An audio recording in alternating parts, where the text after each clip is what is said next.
Hatto 39 yoshida ham Serxio Ramos yuqori darajada o'ynashda davom etyapti. U jamoasini sharmandali holatga tushirib qo'ymadi va guruhdan chiqish imkonini saqlab qoldi. Klublar o'rtasidagi jahon chempionati birinchi turi. Meksikaning Monterrey, Milanning Interga qarshi. Italyanlar Parijga qarshi omadsiz o'yindan hali to'liq o'ziga kelmagani ko'rinib turardi.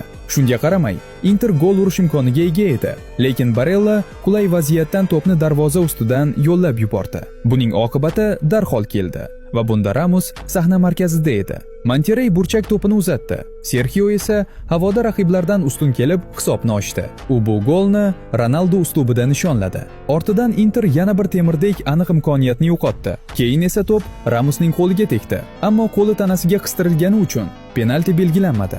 Birinchi taym oxirida italyanlar baribir kuch topib, hisobni tenglashtirishdi. Lautaro Martinez o'z nomini tabloga yozdirdi. Ikkinchi taymda Monterrey yana oldinga chiqishi mumkin edi.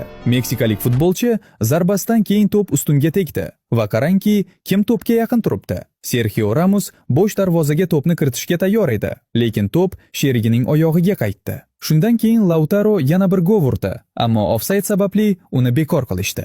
Oxir-oqibat tomonlar hisobni o'zgartira olmay o'yinni yakunladi. Uchrashuv 1-1 hisobida tugadi.